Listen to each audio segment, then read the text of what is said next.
Երբ որ ինքը Ռուսաստանի նախագահ Վլադիմիր Պուտինին կալանավորի, կարա նաև հարավկովկասյան երկաթուղին խլի ռուսներից։ Թուրքիի հետ նորմալ հայ ժողովուրդը չի ապրել։ Բանակում մահերից հրաժարվելու ամենալավագույն տարբերակը դա բանակը լուծարելն է։ Քանի բան Ադրբեջանի նախագահի ասածով արել արդեն, էլի։ Իսկ այն երկուսը նախկիները ոչ մի բան չեն արել։ Բոլոր ընտրությունները կեղծվել են Հայաստանում, Նիկոլ Փաշինյանի օրոք տեղի ունեցած։ Հայաստանը կորցրել է իր անկախությունը։ Կորցրել է, բառից բուն իմաստով կորցրել է։ Մենք այլևս անկախ պետություն չենք։ Տանելու համապետական ընտրությունների, ասենք, չգիտեմ, Ախուրյանի անոն ԲԴԽ անդամ ընտրի։ Ես կմեռնեմ այդ իրավիճակի դեպքում, էլի։ Տեսեք, որ ռուսները մեր անվտանգությունը չեն ցանկանում ապահովել, իսկ ով կարա ապահովի մեր անվտանգությունը, ես դրա համար գնում եմ եւ ընդունում եմ թուրքական վասալություն։ Ավելին Ալիևը բողոքում էր, ասում էր փակ դռների հետևում ինձ ստիպում են Արցախը տան։ Այդ բանաձևի դուք համաձայն եք ազգակործական ոչ մի ֆիզիկական Ռեմբոն դառավ աշխարհակահաղական գիգ։ Այդ մարդը կապիտուլյանտ է, ինքը ձեռքները բարձրացրել, հանձնվել է։ Ես 7 տարի մնացել եմ նույն դասարանում։ Ողջույն եւ բարի գալուստ հրապարակի YouTube-յան ալիք։ Ամեն երկուշաբթի ես եւ Ավետիս Պապաջանյանն այս տաղավարում փորձում ենք քննարկել ամենակարևոր քաղաքական իրադարձությունները։ Խնդրում եմ ամենասկզբից մեզ բաժանորդագրվեք, կարող եք մեզ մեկնաբանություններում հարցեր գրել, կարող եք ձեր արձագանքները թողնել։ Մենք ուշի ուշով հետևում ենք, շատ հաճախ անգամ արձագանքում ենք։ Ողջույն Ավ ջան։ Բարև Զարա ջան, բարև ձեզ սիրելի հետևորդներ ջան։ Ահա, ջանը շատ ամեր հաղորդման ընթացքում։ Քանի որ ես դեռ տարիքի բերմամբ սրտի եւ առհասարակ ճնշման տեղեր չեմ խմում, այս առավոտ Նիկոլ Փաշինյանի ազգային ժողովում կառավարության առաջին անդրանիկ, այսպես ասած, ելույթը լսել եմ շատ մեծ դժվարությամբ։ Չգիտեմ դու ինչքանով ես տեղյակ գործընթացին թե չէ, բայց պարզ է, չէ, որ ինքը ներկայացրել է այն ծրագիրը, որ արդեն մի քանի օր հրապարակված է կառավարության կայքում, որ 86 այդ բան լեգենդար թերթը, որտեղ անդրադառնում են 4-րդ հանրապետությանը, 3-րդը Դորդուբեշեն արեն անցնում են 4-րդին, բերում այլի այդ նույն հիմարագույն նարատիվները անկախության հռչակագրից հրաժարվելու, Արցախյան շարժումից հրաժարվելու մասին,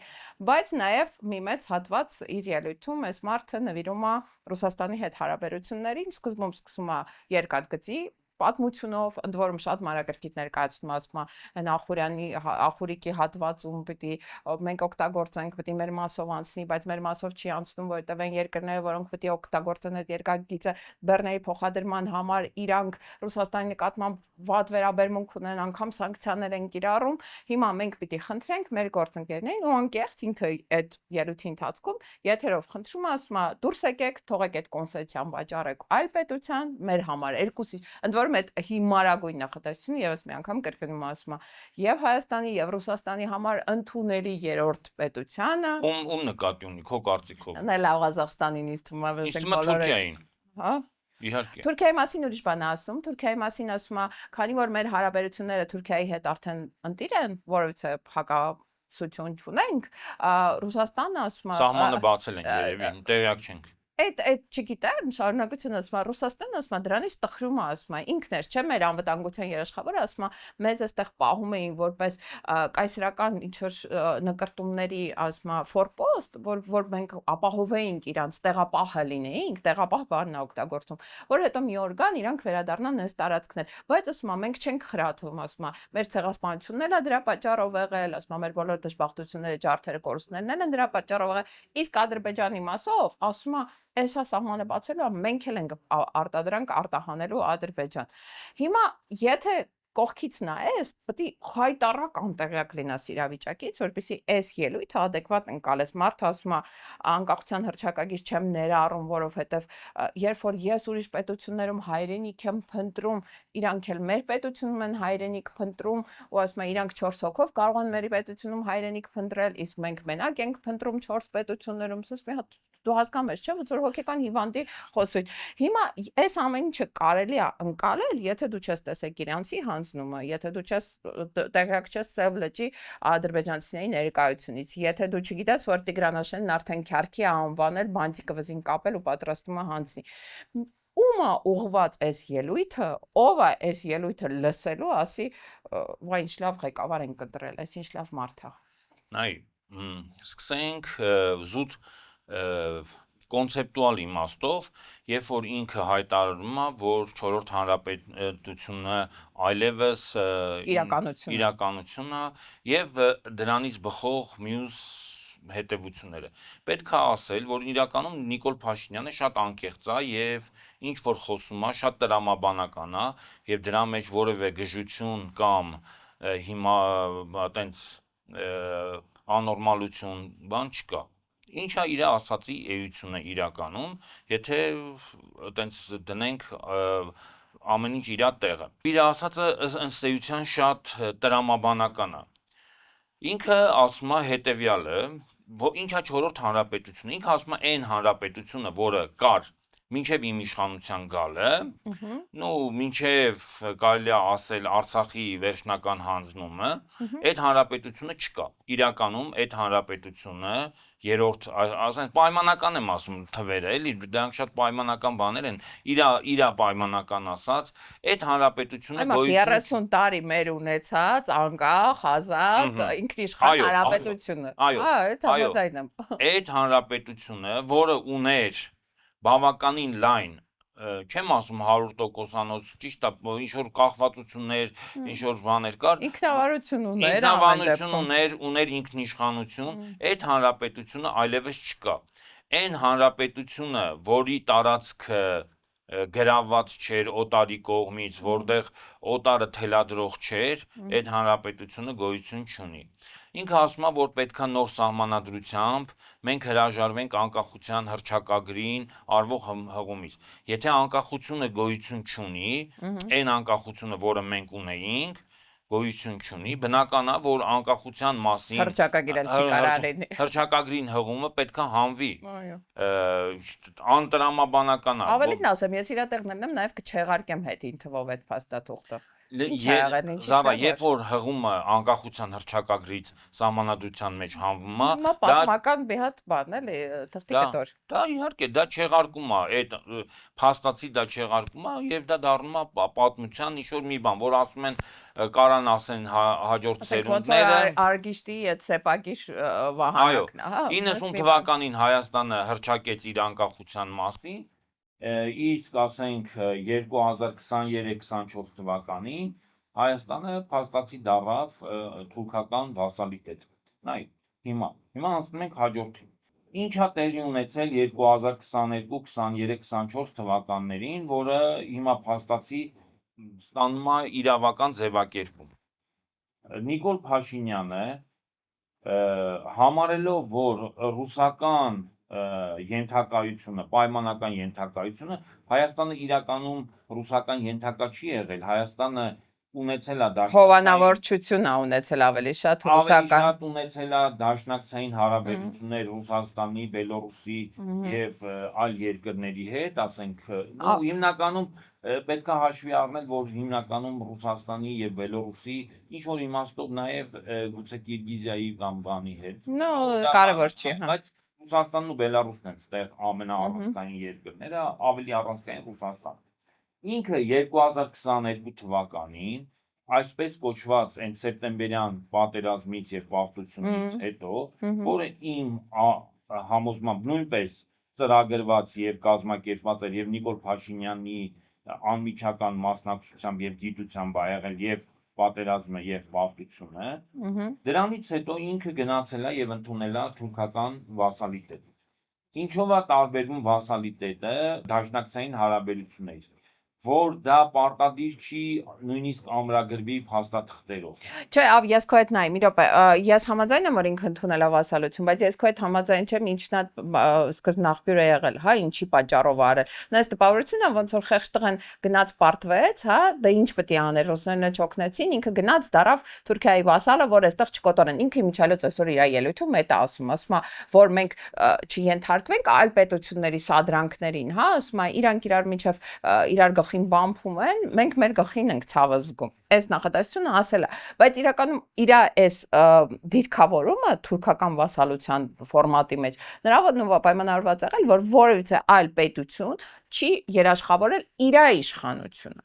Այսինքն իրա վերընտրվել է, իրա այստեղ մնալը շարունակել, միայն ամենավորը եղել է Թուրքիան։ Ես ուզում եմ բացահայտեմ մի խոսակցություն,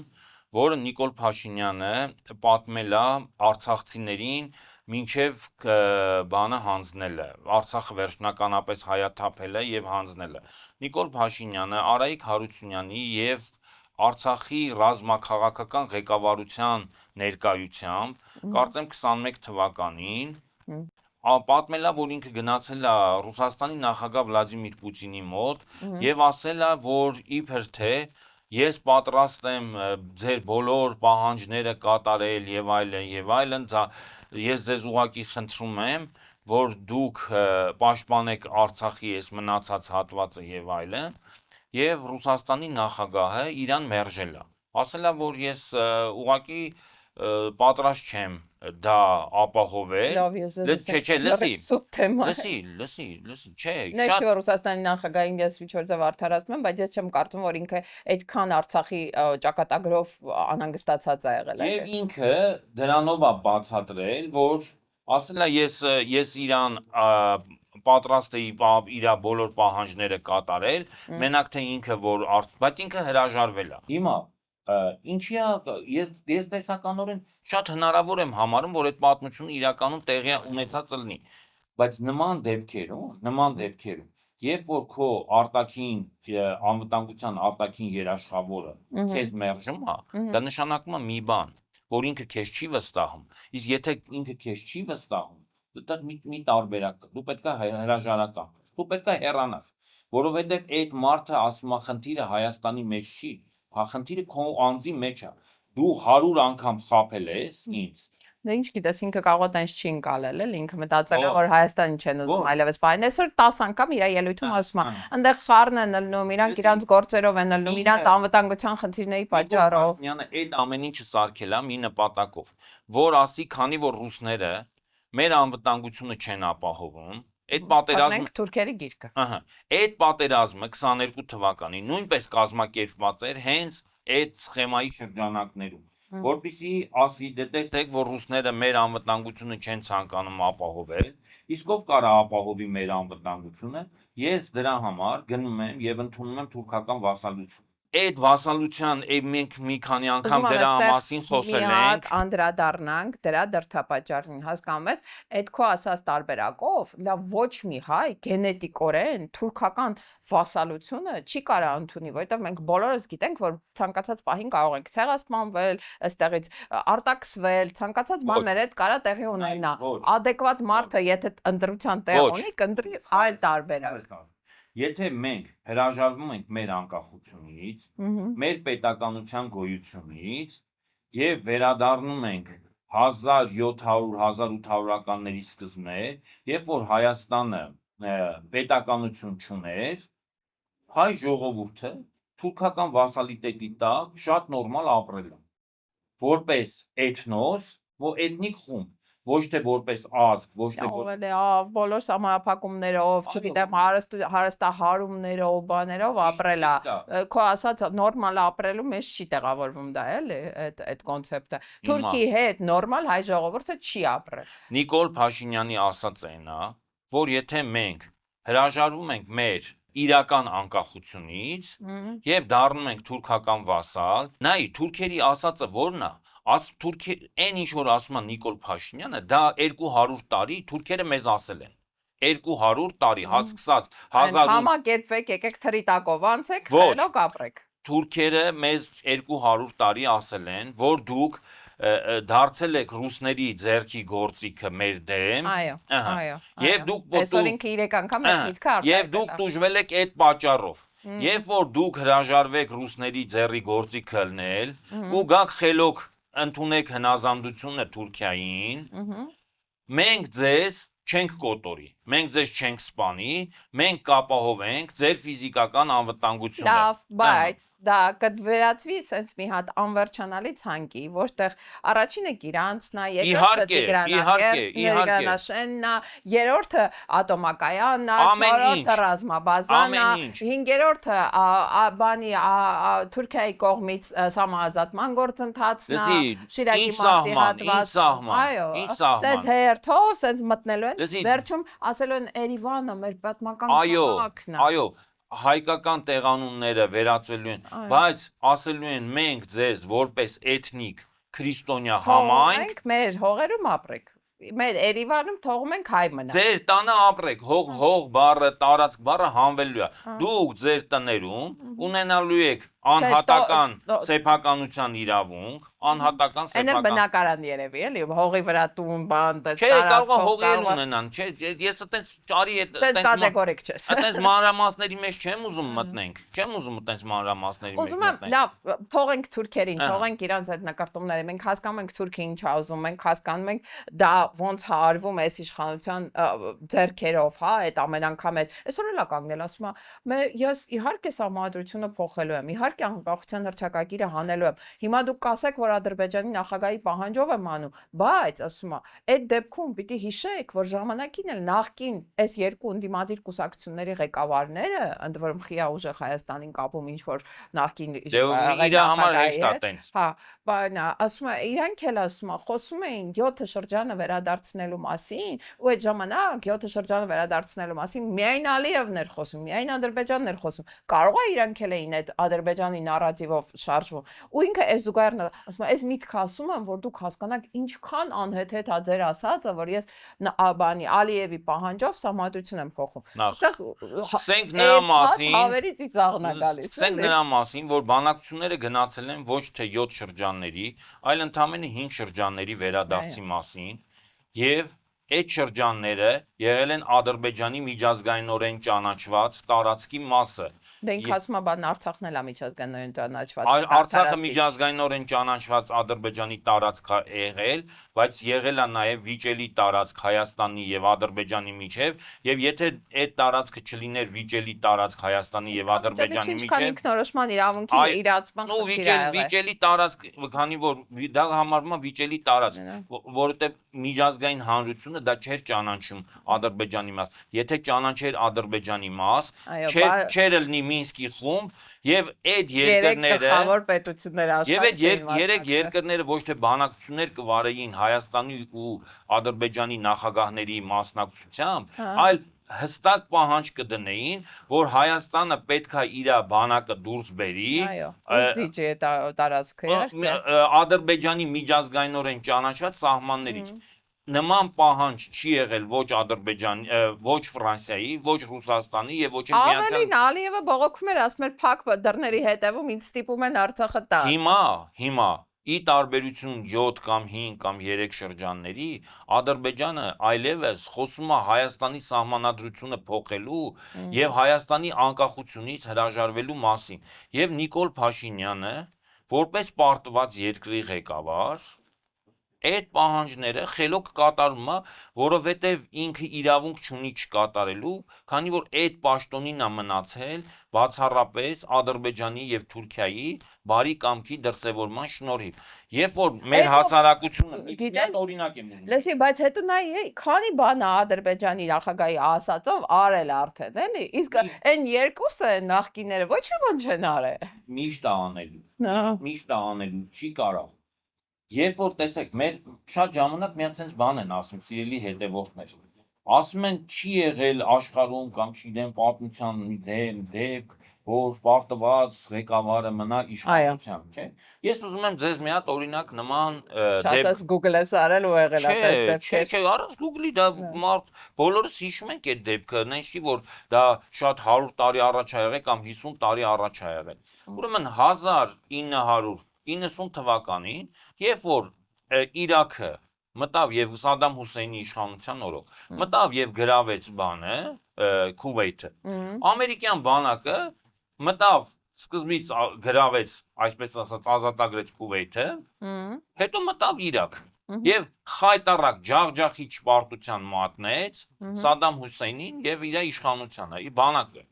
Ադրբեջանը բանը, Իրաքի բանակը կապիտուլյացիայի ենթարկվեց, փախավ մարտի դաշտից ու կապիտուլյացիայի ենթարկվեց։ Բայց Սադամ Հուսեյնը մնաց իշխանության։ Վերջը վատ բրծավ, բայց Դե հենց այդ է մասը։ շարժ շատ 13 տարի, ուղիղ 13 Բայց տարի։ ավ մենք 13 տարի չենք դիմանա, Դե Հայաստանից կարողա բան մենք չմնա։ արդեն 9 տարի դիմանում ենք։ Ահա, Ես չեմ ասում, լավ, բայց դա ինչով ավարտվեց, որ Ամերիկայի Միացյալ Նահանգները մի անգամ էլ մտավ Իրաք եւ վերջնականապես Իրաքի պետությունը, այն տեսքով, որը կար մինչեւ 90 կամ 2003 թվականը, ուղղակի ոչնչացրեց, որովհետեւ այն Իրաքը, որը կար, հիմա գոյություն չունի։ Իրաքի տարածքի մի մասը քրդական պետություն է, մի մասը չգիտեմ ինչ է։ Հիմա մենք պետք է հասկանանք, որ երբ որ մարդը կարճած է մնում իր պաշտոնից, հա իդեպ Սադամն էլ Նիկոլի նման բռնապետ է, դասական բռնապետ։ Մենակ կարճած չի, ինքը պատրաստ այդ պաշտոնի դիմաց բաներ տա, որ իրան չի պատկանում։ Այդ հողի տեսքով կլինի, զոհի տեսքով կլինի, դու հասկանում ես ինչքան բան է ինքը զիջում այդ իր աթոռի համար։ Նայ, հիմա վերադառնում ենք երկաթգծին, քո ասած երկաթգծին, որը այսօր ինքը Անոնսել է, որ ռուսները ճիշտ կանեն, որ դա վաճառեն։ Վայ չէ, խնդրել է ուղիղ դիմում է, եթերի ժամանակ ասում է, բան արեք, ես դիմում եմ մեր գործընկերներին, հնարավորինս արագ արձագանքեն այս առաջարկին։ Գործընկերները շատ արագ արձագանքել են իրան, մի քանի անգամ են արձագանքել, որովհետև այս երկաթգծի թեման նոր չի, արդեն տարեսկզբից Շատ հստակ օվերչուկներ, չէ՞, կարծեմ ասել էր, մենք դե մաման մտադրություն չունենք, թող գնա իր գործերով զբաղվի։ Հիմա Նիկոլ Փաշինյանը ինչ կարա անի, ինքը կարա միակողմանի խզի, չէ՞ այդ Ընդ որում, այդ խզելու գործընթացին զուգահեռ ինքը օրինակներ ա բերում արա ցեմենտի բանի հեծի օրինակները, ոնց որ գիտես, ոնց որ բանամ, զուգահեռ անցկացնում կոնցեսիայի ու դրանց միջև։ Ինքը ուզում է ասի, որ ոնց որ ես ասենք Գագիկ Ծառուկյանից խլեցի, ասենք մուլտի վելնեսը, բայց ասենք Գագիկ Ծառուկյանը 70-ամյա նախկին սպորտսմեն է, իսկ այդտեղ 150 միլիոնանոց պետություն է, դա հեշտ չի այդ խլելը։ Կամ Սամվել Կարապետյանից խլեցի հեծը, նույն ձևով ռուսներից կխլեն, բանը, Արաբ Կովկասյան եկեղեցի, բանը, ինչ կարա դա դառնա, էլի։ Դե հիմա շատ բան կարա դառնա, հիմի արեք չենթադրենք ինչ կարա դառնա, օրինակ Նիկոլ Փաշինյանը եթե այդքան իր ուժերի վրա վստահ լիներ, վաղուց խլած բրծած կլներ, նախ ինքը Գագիկ Ծառուկյանից ու Սամվել Կարապետյանից ինչ որ բան խլելուց առաջ, ընդհանրապես որևէ մեկից ինչ որ բան խլելուց առաջ, դրանց կալանավորում է։ Ես առաջարկում եմ Պուտինին կալանավորել։ Ինքը իհարկե օրենք ընդունեց Պուտինին կալանավորել։ Այո, ստատուտը դրա մասին էր հենց։ Հենց ինքը դրա համար ուզում էր Պուտինին կալանավորել։ Երբ որ ինքը Ռուսաստանի նախագահ Վլադիմիր Պուտինին կալանավորի, կարա նաև Հարավկովկասյան երկաթուղին խլի ռուսներից։ Հիմա հարց առաջանում, ոնց պետք է կալանավորի, քնչականի տղեկը պետք է նստեն ինքնաթիռ, հասնեն Մոսկվա, մտնեն Կրեմլ, Պուտինին կալանավորեն բերեն։ Այս վերջերս տեղեկություն տարածվեց, որ ինքը Ռուսաստանի դեսպանին հետ է կանչում։ Այո, Գուրգեն Արսենյանին տեղեկություն չի տարածվել, հաստատ իմ տեղեկությունը, ընդ որում ասում են հակասություններ են եղել, Արսենյանը մի քանի անգամ շեշտել է, որ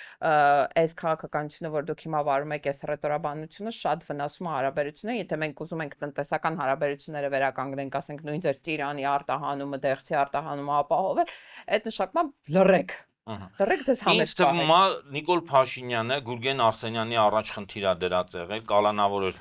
ՌԴ նախագահին։ Գուրգեն Արսենյանը դա չի կարողացել։ Հիմա հաջորդ բանը, դեսպանը, այդ առաքելության ինձ թվում է պետք է ընտրվի մի մարդ, որը հանձն կառնի, որ ինքը դեսպան նշանակվելու դեպքում կգնա Մոսկվա եւ կկալանավորի Վլադիմիր Պուտինին։ Ինձ թվում է ես մոտարապես նույնիսկ գիտես ով է, չէ՞, մարդը ով է։ Գիտեմ։ Դες մարդ կա որ վիզա վերցրել այդ թեման։ Նու այդ մարդը ասեց ես կգնանք Զվարթնոց օդանավակայանում Մելքոնյան Գագոյի մասին է խոսքը, հայտնի։ Դե Մելքոնյան Գագոն Բայց ինքը Մոսկվա չի գնում, զզվում է Ռուսաստանից։ Դե կալանավորելու համար կգնա։ Հա, Դե ինքը ասես չէ, որ եթե Վլադիմիր Պուտինը գա Հայաստան, մենք զվարթնոց օդանավակայանում իրան կկալանավորենք։ Ինձ թվում է, քանի Վլադիմիր Պուտինը կալանավորված չի, Հարավկովկասյան երկաթուղիները կամ Հայաստանի երկաթգիծը, ընդ որում սիրելի հետևորդներ, պետքա ձեզ մի հիշեցում անեն, որ ոչ Նիկոլ Փաշինյանը, ոչ իր հերը, ոչ էլ պապը, որևէ մեղ Երկաթգծի մեջ չեն գործում չեն խփել։ Այո։ Ռուբիլներ կան մեծ, տեսեք էլի դա մեղեր են։ կինոներում ցույց են տալիս։ Հա, ես շատ հաճախ տեսել եմ էլի դա ռուբիլները։ Հա, այդ երկաթգիծը կառուցվել է ռուսական ցարերի օրոք եւ դրանից հետո նաեւ սովետական միության օրոք։ Այսինքն եթե Նիկոլ Փաշինյանը Դե գոնե մի սանտիմետր, այսքան էլ, այսքան, այդ երկաթգծից կառուցած ավելացած ներ,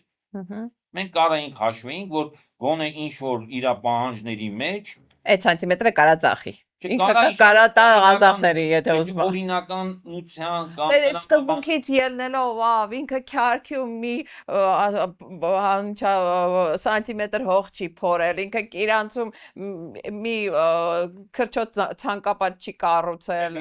քրչոտ ցանկապատ կառուցել է։ Այդ արդեն հանձնելուց հետո է կառուցել այդ հաշիվչի միջև էդ էլի, միջև հանձնել են տարածքների վրա։ Ուզում եմ ասեմ, այս մարդու եթե բանը նայում ենք, հետագիծը նայում ենք, ինքը մենակ հանձնող է, էլի, սարքող Բայց չի։ նաև խլող է։ Հա, Նաև դու խլող։ Ինչ որ խլող տեսքով թվարկում է թե քանի բան են հետ բերել, էսի ապօրինի գոյ։ Հա։ Ուրեմն այն քան որ շատ ենք խրվում ես Թուրքիա, Ռուսաստան, ունես տպավորությունը ստեղծվում, որ մենք տենց Ռուսաստանի շատ ջատագովն ենք, բայց այստեղ հարցը Ռուսաստանի ջատագովը չենք, էլի։ Ուղղակի Թուրքիան որպես հակակշիռ շատ վատ տարբերակ է։ Նայեք, պետք է ասենք մի բան շատ հստակ։ Օրինակ, ի տարբերություն Իսրայելի, տեսեք, Իսրայելը դա հրեա ժողովրդի պրոյեկտն է եղել։ Հրեա ժողովուրդը, հրեական վերնախավը նստել է եւ որոշում է կայացրել, որ պետք է ինքը փող դնի, վիզ դնի, ջանք դնի եւ վերադառնան իրանց նախնիների հողում, կառուցեն իրանց վերականգնեն իրենց պետականությունը։ Ընդ որում լեզուն են վերականգնել, պետականությունը են վերականգնել, լրիվ ազգայնական պետություն են ստեղծել։ Հայաստանի պետականությունը, արեք ճիշտ խոսենք, էլի մի քիչ անկեղծ։ Դա հայ ժողովրդի պրոյեկտը չի եղել։ Դա եղել է ռուսական կայսրության պրոյեկտը,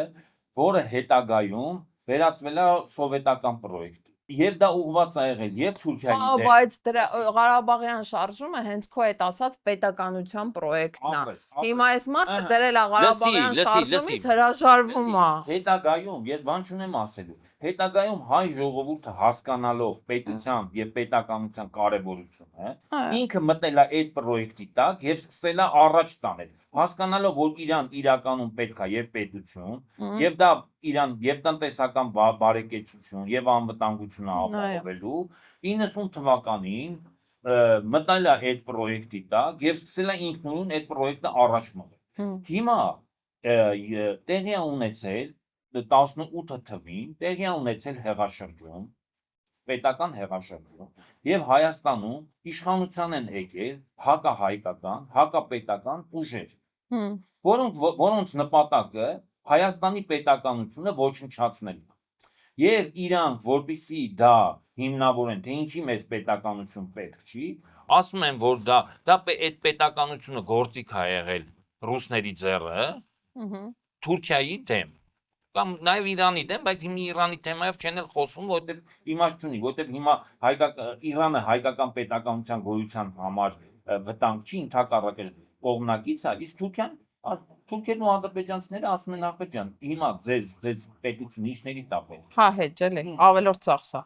Նիկոլ Փաշինյանը դեռ այդ գաղափարախոսությունը առաջ տանողն է, այդքան մի բան։ Լավ, ուրեմն քանի որ չեմ ուզում այդ թուրքական մասը շատ մեծ բլոկ ստացվի, ուզում եմ նաև անդրադառնանք անցյալ շաբաթվա մի քանի իրադարձություններին Արագի մեջ, էլի, որ կարողանանք շուտ ամփոփենք, որովհետև ելույթի վրա շատ շեղվեցինք։ Նախ Ավետիք Չալաբյանը դատարանի դահլիճից ազատ արձակվեց, վստահ եմ տեսել ես կադրերը, ընդ որում անհապաղ ազատ արձակվել առանց գրավի, առանց խափանման միջոցի, առանց տեղաշարժի սահմանափակումների, դատավորը դիմում է, դատավորը, ասենք այդ քիչ դատավորներից է, որ դատավորը Դավիթ Բալայանն է, Կիմ Բալայանի որդին, վստահ եմ գիտես, դիմում է ոստիկաններին, ասում է, ասեցի անհապաղ դատարանի դահլիճից ազատ արձակը, սրանք ասես բան եղած նեղացած վեր են գնում գնում են, էլի, այդտեղ ոստիկանները ոնք ուղեկցել են ավետիքին միջի դատարան, հույս ունենալով, որ հետ են ուղեկցելու, բայց այն որ ասում է ճաշակիտ քացախ, ոնց այդ բանը ախորժակիտ քացախ տարբերակով։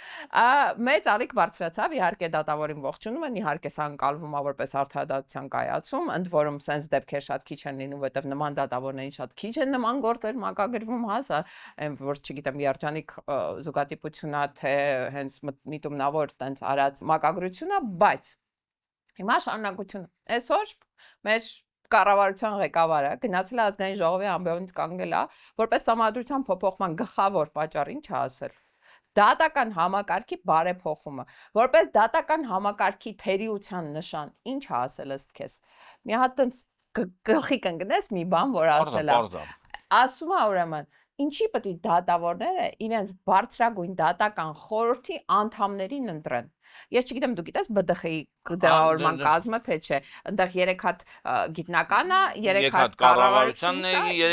3 դատավորներ այսինքն այդ 9 հոգանոց որպեսզի հավասարակշռվածություն լինի 9 հոգանոցից ընդամենը 3-ն են դատավորների կողմից ընտրված հա այդ 3-ն են որ քիչ թե շատ կապ ունեն համակարգի հետ ասում Պիտի ասում ընտրությունը ժողովրդից բխի։ Ուզում եմ ԲԴԽ-ն տանի, չգիտեմ, համապետական ընտրություն ինքը։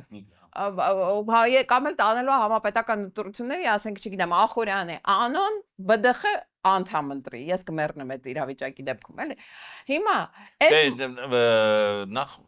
բոլոր ընտրությունները կեղծվել են Հայաստանում Նիկոլ Փաշինյանի օրոք տեղի ունեցած 18 թվականից սկսված բոլոր ընտրությունները։ Ես համաձայն եմ, բայց չշեղվեք շարունակությունը լասեմ։ Ախուրյանցի անուն երբեք որևէ բան չի որոշել։ Չէ, բայց ասենք Ախուրյանցի անուն եթե ԲԴԽ անդամ որոշվի, մենք գնանք բոլորովս Հայաստանի կիրճը թռնենք։ Ես ասում եմ, որ չի որոշվում։ Հարաշո։ Անցեք առաջ, ասում եմ, այս դատական համակարգի դատավորները կապ ունեն նախկինների հետ։ Արդարադատությունը սխալ են իրականացնում։ Արդեն ես իմ 100-ից ավել նյութ ա եղել այս ընթացքում, որ բոլոր դատավորները, այնտեղ, չգիտեմ, 300 հոգի են, 200 քանիս են, իրա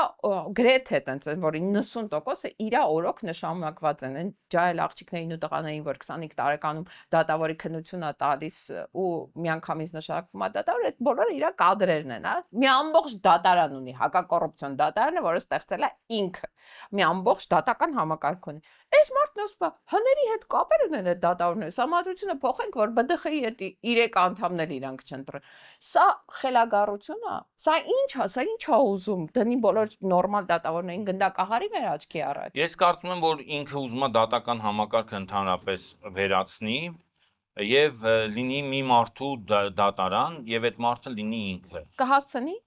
Կհասցնի։ Տենց բանի սուլթանի պես նստի, բոլոր դատական գործերով գան իր մոտ, ինքը ասի սրան մահապատիժ, սրան բաց թողեք։ Այո, կհասցնի, հաստատ կհասցնի, որտեղ ըստ էության եթե դու տեսել ես կամ հետևում ես, ինքը մեծ հաշվով պարապա, որևէ բանով չի զբաղվում, որևէ Երկու հեռախոսով Facebook-ա նայում։ Որևէ իրավասություն չունի ուրիշ հարց լուծելու, ինքը կզբաղված այդ մանկապարտեզներով, ասենք համատիրություններով, ինքը մեկ պետական հարցերում որևէ մանավանդ երկրի ստատուսը իջեցնելուց հետո Հայաստանը արտաքին քաղաքականությունում էլ որևէ բայց ներքինն էլ քիչ չի, էլի, ավ ջան, տնտեսությունը կոլապսի մեջ է, արտահանողները լացում են, չգիտեմ, բյուջետ ճեղքվածքի մեջ է, պետական պաշտոնյաները սարսափահար են, թե ոնց են աշխատավարձ ու թոշակ տալու։ Դու արտաքին պարտք ես ավելացնում ամենօրյա ռեժիմով։ Այդքան պարապես որ մտել ես դատական համակարգի ԲԴԽ-ի հետ 3 դատավորի ընտրման կարգի մեջ։ Ինձ թվում է, քանի որ Հայաստանի լիազորությունները որպես պետություն էականորեն նվազելու են, ինքը զբաղված ալնելու բացառապես այդ գործերով։ Լսի, դրանից հետո սահմանադրության այդ փոփոխություններից հետո, անկախությունից հրաժարվելուց հետո, Հայաստանը կորցնելու է միջազգային սուբյեկտ, լիարժեք սուբյեկտ լինելու բանը։ Բա ոնց է Տիկին Հակոբյանը գնալու առաջին տիկինների հանդիպումներին մասնակցել։ Հələ որոշ ժամանակ, նայի, հələ որոշ ժամանակ սահմանափակ ինքնուրույնություն ունեցող երկիր որպես կարան թողեն էլ։ Բա ինքը Մակրոնի հետ ոնց է պաչիկ մուչիկ անել։ Նախ Մակրոնը հեսա 27 թվականին չի լինելու Ֆրանսիայում նախագահական ընտրություններ են, Մակրոնի վարկանիշը Նիկոլ Փաշինյանի վարկանիշից մի քիչ է ցածր, նենց որ Մակրոնը վերընտրվելու էլ ոչ մի հնարավորություն չունի, ապագա նախագահան չգիտեմ իրանց ոնց կվերաբերվի, կարան հələ որպես եթե Հայաստանը նաև համարեն արևմտյան գաղութ, ի վերջո երբ որ մենք ասում ենք, որ դառնում է թուրքական գաղութ, դա պետք է համարենք, որ դա արևմտյան գաղութատիրության բանն է, ենթագաղութ է։ Նայ, վասալային համակարգը այտենց չի որ բազմահարկ է։ Բազմահարկ է, իհարկե, դա միշտ էլ Մեր տերը Թուրքիան է, Թուրքիայի տերն է։ Թուրքիայի տերը արևմուտքն է, իհարկե արևմուտքն է։ Եվ այդ բանի պայմաններում, այդ աստիճանակարգման պայմաններում շատ հնարավոր է, որ ավելի բարձր վասալները, բաները Մեկ-մեկ Սյուզերենները։ կանչեն, ծաղրածուի կարգավիճակով մեկ-մեկ այդ լուրջ միջոցառումներին կանչեն գնա Պաչիկ Պուչիկանի, Սելֆիանի, չգիտեմ, TikTok նկարում։ Ասենք Ֆրանսիան համարի, որ ինքն էլ սյուզերենություն ունի Հայաստանի նկատմամբ։ Հայաստանը նաև իր վասալն է եւ իրավունք ունի վասալին ինչ-որ միջոցառումների հրավիրի։ Հասկացա։ Լավ, հաջորդ կետը, որ ուզում եմ շատ անդրադառնանք, դա բանակում զոհերի խաղ պայմաններում զոհերի աննախադեպ քանակն է, հա։ Ընդ որում, ասենք, ինչքան էլ որ խոսակցությունը շատ չի, ինչքան էլ որ վրթովմունքը շատ չի, անցնում է 2 օր նոր զոհ ենք ունենում։ Այս դեպքում անցյալ շաբաթ կարծեմ 2 զոհ ենք ունեցել, որ ընդ որում վերջին միջադեպը եղել է կռվի հետևանքով, դրան նախորդածը հրամանատարը հակագազերը հագցրել է, հանել է վազացնել, ընդ որում վազքուղիում չէ, զորամասի տարածքում չէ, զորամասի տարածքից դուրս կամազի տակ անգել զինծառայողը նորակոչ, ասենք մի ամսվա ծառայող տղան մահացել է ու ոչ մի պատասխանատու ու ոչ մի արձագանք, այսօր իհարկե խոսում է այդ ելույթի ընթացքում ասում է իհարկե բանակը պիտի արդիականացնենք, բարեփոխենք այս կոմենքով, բայց այնց տպավորությունը որ կա ալիք գոնե Պապիկյանի հրաժարականի պահանջի, կա թե չկա, թե ինչ թվում։ Այ Սուրեն Պապիկյանի հրաժարականը որևէ բան չի փոխելու, որովհետև Դե կոնել իցքաթափման էֆեկտի համար, հա։ Այսինքն դու ուզում ես ոչ թե բանակում խնդիրը լուծվի, այլ ոչ մի բան չեմ ուզում, ես ուզում եմ դու բացատրես Փաշինյանը ինչ կանի, այդ է խնդիրը։ Այ ես չեմ կարծում, որ Փաշինյանը չի հասկանում, որ նման խնդիր կա, ինքը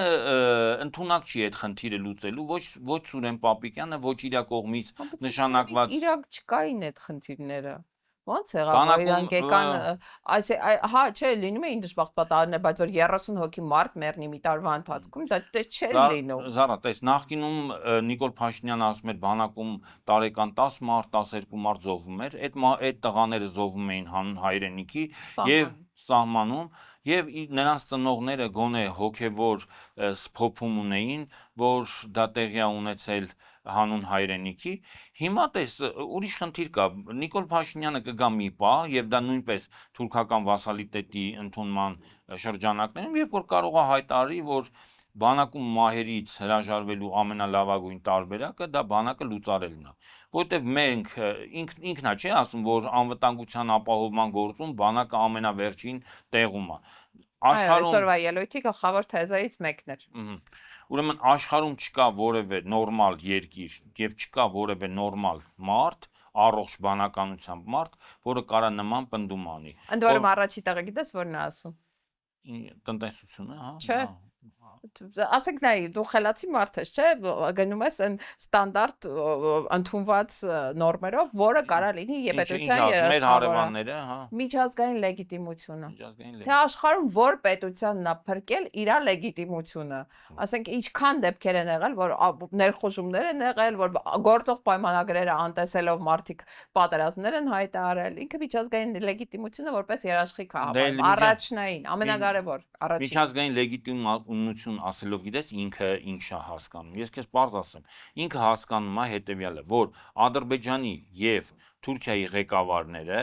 իրան համարում են, նշանակել են Հայաստանի ղեկավար եւ համարում են, որ ինքը իրավունք ունի Հայաստանի ժամանակավոր կառավարիչ լինի։ Դա նշանակում է, երբ որ այդ երկրները կհամարեն, որ ու երաշխավորել են, որ չեն հարձակվի։ Դե հա, քանի որ իրան համարում են ընդունելի ղեկավար, Այդ պատճառով չեն հարձակվում Բայց Հայաստանի երբ որ վրա։ պահին հոգնեն, ասենք, չգիտեմ, իսկ Փաշինյանը որոշի այդ նույն բանակի միջոցով, որ անվտանգության վերջին երաշխավորն է իր կարծիքով Չէ, չէ։ պաշտպանվի, Դե ինքը ասում է, ես գալու են երբեք իրան նման հանեն։ բան չեմ անի։ Ես երբեք նման բան չեմ Այլաց։ անի եւ Թուրքիան ու Ադրբեջանը միշտ կերաշխավորեն իմ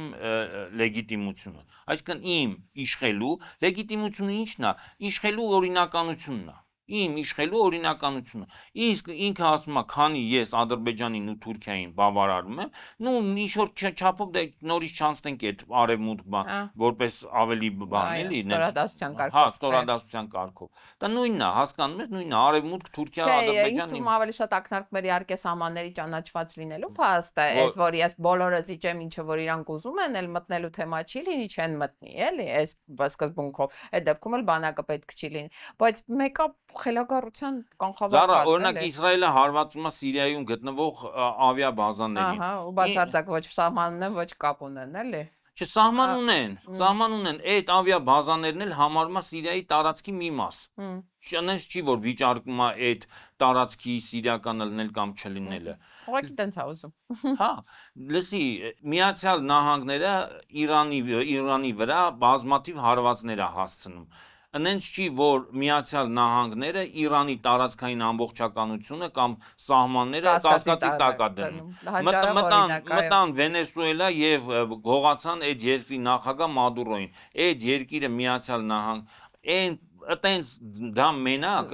արհեստական բանականություն բացառված է որ բան լինի արհեստական բանականությունը տենց հիմարություն ասի։ Մեկ էլ երրորդ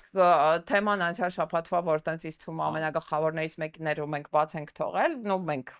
առհասարակ, հա, դա Հայաստանում անցկացվող լայնամասշտաբ, աննախադեպ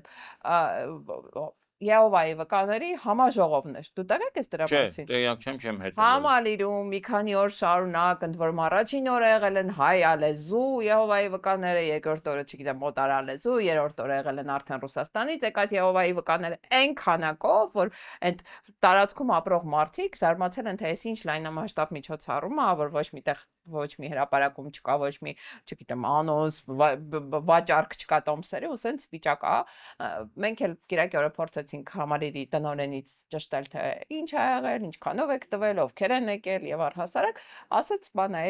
մինչեւ երկշաբթի չեմ աշխատում, այն իսկ շաբաթ Կիրակի ինքը ի վիճակի չի հարցեի պատասխան։ Հիմա սա կարանք ենթադրենք, որ ինքը այսօր եկեղեցու դեմ այդ հարցակումներին զուգահեռ, ընդ որում այսօր եկեղեցուն եւ հապարայրապետին անդրադարձել է, էլի Կտրիշներսյանը ասել, էլի ինդիմատիվները արձագանքել են սեղաններին խփելով, իրենք էլ ծափ են տվել այդ Կտրիշներսյանի վրա, ինքը ասել է, որ եկեղեցին ուրեմն պետության ռազմականության, ռազմատենչության բանն է, սիմվոլն ու հրահրողն է եղել, ասես մի հատ անհեթեթ միտք ասել են եկեղեցին, որ երբեք չի վերցրել իր վրա ռազմական որևէ գործառույթ, բացի ասենք գնդերեսներից, որոնք բանակում զինվորներին, չգիտեմ, հոգեկան հանգստության եւ հոգեվոր ծառայություն էին մատուցում, այո։ Հիմա այս մարդը դրել է Եհովայի վկաների համաժողովը կազմակերպել, թույլ է տվել, եկել են հազարներով մասնակցել են, էլի երևի կասի տուրիստ են Ծիրանը կուտեն, արտահանեն բան sense բաներով, բայց դրան զուգահեռ ինքը հարձակվում է հայկական եկեղեցին, անվանում է ռազմատենչ կառույց։ Այս ոտ ինչ է ուզում արած լինի, աղանդներով փոխարինի ազգային եկեղեցին։ Դու գիտես, որ Եհովայի վկաները օրինակ բանակում չեն ծառայում։ Ընտրություններին չեն մասնակցում։ Բայց այս անգամ մասնակցել են։ Հա, մասնակցել են։ Հրահանգ է, վերևից հրահանգ է եղել։ Այս անգամ շատ կազմակերպված ասում են։ Մասնակցել են եւ բարձան ընտրել են կազմակերպիչին։ Այո, ընտրել են իրանց կազմակերպության ամենամոտ կանգնած ուժին։ Հիմա հարցը հետեւյալն է, որ Հայաստանի հայ առաքելական Սուրբ եկեղեցին, որի հետևորդ չի Նիկոլ Փաշինյանը, որովհետև չի կարա մարդը հետևորդ լինի եւ պայքարի այդ եկեղեցու դեմ։ Վեհապար Այրապետի դեմ, ասենք չի կարա։ Դա բացառվում է։ Ես այդ նույնն է, որ ինքը իհարկե ասում է, որ ես հետևորդ եմ, բայց այդ նույն տրամաբանության պատարակի է գնում, չգիտեմ, այն որ ծաղրած ու էլի։ Այդ նույն տրամաբանությամբ ես ամեն ինչ կարամ ասեմ, էլի։ Կարամ ասեմ, որ ես այլ մոլորակային եմ, Մարս մոլորակից եմ եկել, ընդեղ էլ չգիտեմ ինչ ունեմ։ Չէ, ամեն ինչ կարամ հայտարարեմ, չէ, ամեն ինչ։ Ասենք ամեն մի գժություն չի, մարդու ամեն մի գժություն չի որ Ուղղակի այս հանրությունը երկրում դու հասկանում ես 90%-ը հայ առաքելական եկեղեցու հետևորդներ են։ Եթե դու փորձելու ես այդ աղանդներով, այդ անհասկանալի տարատեսակ եկեղեցիներով բան անես տեղաշարժես դիրքերից գցես հայ առաքելական եկեղեցուն, ինձ թվում է դա տենց ցախողված ծրագիր է, չէ՞։ ինքը հասկանում է, որ հայ առաքելական եկեղեցին հայկական ինքնության եւ նաեւ հայկական դիմադրության օջախ է եւ ուղղակի ուզում է ոչնչացնի այդ օջախը։ Ոնց որ Ընդհակառակը դատական համակարգ։ ոնց որ դատական համակարգը հայ առաքելական եկեղեցին վեր չհամեմատենք դատական համակարգի հետ, հայ առաքելական եկեղեցին 1700 տարի ըստ էության կատարել է երկրորդ պետության, երկրորդ իշխանության Պետականապահպանության գործառույթ ավելի այո, շուտ։ եղել է եւ հոգեվոր եւ աշխարհիկ իշխանություն, շատ դեպքերում, երբ որ աշխարհիկ իշխանություն չի եղել, նման դեպքերում ավելի լավ աշխարհիկ իշխանություն չլինի, քան նման աշխարհիկ իշխանություն լինի, որովհետեւ բոլորս հասկանում ենք, որ սա այս աշխարհիկ իշխանությունը մերը չի, օտարինն է։ Ես հիշում եմ, որ նախորդ մեր հաղորդման ժամանակ վերջում մի հատ հարց տվեցի մեր հետևորդներին, մարդիկ երևի դրան տեն շատ չանդրադարձան Բայց պատասխանները եղան։ Ես մի բան եմ ասում, նայ, ինչի համար էի դա ասում։ Այս շաբաթ լրացավ ամենայն հայոց կաթողիկոս Գարեգին երկրորդի 75-ամյակը, որի առիթով մենք երևի դու էլ կմիանաս իմ շնորհավորանքներին, եւ տես այդ ժամանակ տեղի ունեցավ մի շատ կարեւոր բան։ Բելորուսի նախագահ Ալեքսանդր Լուկաշենկոն հրապարակային եւ շատ ջերմ ձևով իր շնորհավորական ուղերձն էր հղել, կարդացել ես թե չես հետևել։ Չէ, տեսել եմ, որ հողերց եղել է, այո, ընդ որում նաև ռուսական եկեղեցու ղեկավար պատրիարխներ, հա, շնորհավորական ուղերձ եղել։ Այդ կողմից եկել է շնորհավոր։ Ի տարբերություն Փաշազադեն, էդպես հա ասում։ Ի տարբերություն Փաշինյանը Փաշազադե աննշելով իրան նկատի ունեց։ Չէ, բայց ես այս Փաշազադինն նկատի ունեի։ Դե ի տարբերություն։ Եթե համարում ենք, որ բոլոր եկեղեցիները հավասար են ու Թուրքիան այլևս մեր հետ որևէ խնդիր չունի, Ադրբեջանն այլևս մեր հետ խնդիր չունի, կարա չէ, ինչա կոչվում Կովկասյան մահմեդականների առաջնորդ Ալաշուքյուր Փաշազադեն շնորհավորական ուղերձի իր բարեկամ պետության եկեղեցու ղեկավարը։ Նայ, ես ուրիշ բան եմ ասում։ Լուկաշենկոյի ուղերձի մեջ մի հատ շատ կարևոր բան կա։ Ասում է ես կարևորում եմ հայ առաքելական եկեղեցու դերը հայ ժողովրդի եւ հայապահպանման գործում։ Դու պատկերացնում ես։ Եկել են հասկացա, որ մեր հույսը մնացել է եկեղեցին, հա։ Չէ, պատկերացնում ես օտար երկրի առաջնորդը, ղեկավարը ավելի է կարևորում եկեղեցու հայապահպան։ Ինչի համար, որովհետեւ այդ մարդիկ ուզում են ցույց տան, որ ձեր իշխանությունը հայակործանն է։ Եթե ձեր եկեղեցին հայապահպան է, ձեր իշխանությունը հայակործան է։ Հիմա ես տեսել ենք, ուղղակի այս իշխանությունը վերածվել է բռնապետության, ընտրություններ ա կեղծում ու հետո էլ խրող տեսքով սահմանադրության փոփոխության նախագիծ ա բերում։ Ընդ որում այսօր նես տեսքով էր այդ ամեն ինչի մասին խոսում։ Կարելի է կարծել ինքը ունի բավականաչափ ձայներ, որպեսզի այդ սահմանադրական հարակվեն անցկացնի։ Այդ պահն էլ էր ինձ անհասկանալի, գիտես։ Ես մտածում եմ, որ ինքը կարող է ազգային ժողովում բերի սահմանադրություն եւ օրենքի խախտումով, ասի, որ էլ հանրաքվեի չենք դնում։ Ասենք Ռուբինյանին հաշվում ենք մեկի տեղը 2 մանդատ։ Չէ, ուրիշ ձեր։ Իրան նման տաղանդա բոլոր ֆրոնտերում աշխատած։ Լսի, նայ, ասի պետքա համաժողովրդական քվեարկությամբ, չէ՞, սահմանադրությունը։ Այսօր ասես, չէ՞, այդ միտքը ժողովրդից է գալիս ցանկացած ընտրություն։ Ինքը ասի, որ հայ ժողովուրդը արդեն իսկ իր քվեն տվել է ՔՊ-ին։ Հիմա ՔՊ բան կանի, սահմանադրությունը կվերցնի։ Կեղծավորություն թող վարի սաղ այդ սահմանադրությունն էլ օրենքներն էլ։ նույնն է։ Այնտեղ արտադրության նախարարին էլ չգիտեմ, միտեղ մանկապարտեզում դաստիարակ նշանակի ավելի օգտակար կլինի երևի թե։ Բայց ով է տեղ իր երեխուն կտանի։ Չգիտեմ, բայց կարա փորձենք էլի, կարանք փորձենք։ Օրինակ ես օրինակ իմ թորանը հաստատ չէի տանի։ Դու բայց համաձայն ես, չէ՞, որ շատ անհամեմատ ավելի օգտակար կլինի իր դաստիարակ լինելը, քան արտադրության նախարար։ Սենց ասենք ավելի քիչ վնաս կտա, ոչ թե օգտակար, ավելի շատ օգտակար կլինի, ավելի քիչ վնաս կտա։ Իհարկե, այդ դրամաբանությամբ սրանց ինչքան ավելի քիչ լիազորություն ունենան, այնքան ավելի քիչ վնաս կտան Հայաստանի եւ հայոց պետականության։ Ես ուզում եմ ամփոփելով մի բան ասել։ Հայաստանը կորցրել է իր անկախությունը։ Կորցրել է, բառից բուն իմաստով կորցրել է։ Մենք այլևս անկախ պետություն չենք։ Մենք պետք է մտածենք Հայաստանի անկախությունը վերանվաճելու կամ վերաանկախանալու մասին։ Հիմա ով ոնց ուզում է, թող դա հասկանա։ մեր ժողովրդի պայքարը հիմա պետք է լինի ոչ թե իշխանությունը փոխելու, ոչ թե իշխանությունը, չգիտեմ, դրանք բոլորը ածանցյալ բաներ են։ Քանի մենք անկախ չենք, քանի մենք չունենք անկախ իշխանություն, անկախ պետություն, մենք չենք կարող ունենանք նաև անկախ իշխանություն։ Ոչ թե իշխանությունը պետքա փոխենք, որ երկիրը անկախ լինի, պետքա երկիրը անկախանա, որ մենք իրավունք ունենանք սեփական իշխանություն ունենալու։ Զարա, դրանք Դու հասկանում ես, դու պարտիզանական պատերազմի կոչ ես անում։ Ասում ես, եկեք սկսենք իշխանություն չունենալով, պետական լծակներ չունենալով, մեր անկախության պայքարը, որը պարզ չի, երկրի ներսում ավելի շատ կենտրոնանալու թե երկրից դուրս, ու այդ պայքարի արդյունքում հետ նվաճենք մեր պետության անկախությունը։ Ես չգիտեմ, այդ ով պետք է լինի, որ դա գլուխ բերի, էլի, դա։ ինձ թվում է դա հնարավոր տարբերակ է եւ կարևորը պետքա հստակ խնդիրը ձևակերպենք։ Լավ է ձևակերպված, Զարա, Նիկոլ Փաշինյանի պետքա այլևս հասկանալ, որ Նիկոլ Փաշինյանի գոյության պայմաններում, որը նշանակված է Թուրքիայից, Ադրբեջանից, Արևմուտքից, Թուրքիայից, Ադրբեջանից, Հայաստանը այլևս անկախություն ինքը դնելու է ամեն կեղծիքի գնալու է եւ այդ մեր անկախությունը ավելի է ոչնչացնելու։ Այս եղած անկախության փշրանքներն էլ է ոչնչացնելու։ Չկա էլ արդեն անկախության փշրանքներ։ Այս տխուր նոտայի վրա թույլ տուր հրաժեշտ տանք։ Ես չեմ ասում, որ դա տխուր նոտա է։ Արի չհամարենք, Ասում եմ, որ խնդրեմը կարողանում ես նկարագրել, դա լուսման արդեն կեսն է, այո։ Ես վստահ եմ, որ այն մյուս կեսն էլ է հնարավոր։ Իսկ ես վստահ եմ, որ շատ մոտ ապագայում ինչ որ գործընթացներ են սկսելու, որ մեզ ավելի անկախություն են բերելու։ Այո։ Եկեք այս ուրախ նոտայի դեպքում ավարտենք մեր այսօրվա հաղորդումը։ Պիտի խնդրեմ մեզ բաժանորդագրվեք, մեզ կարող եք մեկնաբանություններում հարցեր գրել, կարող եք լայք դնել, ու կարող եք դիսլայք էլ դնել, բայց արժի որ լավ ենք անում, չէ՞, ինչ անում ենք չարժի տա։ Գոնե անկեղծ ենք անում եւ դերասանություն չենք անում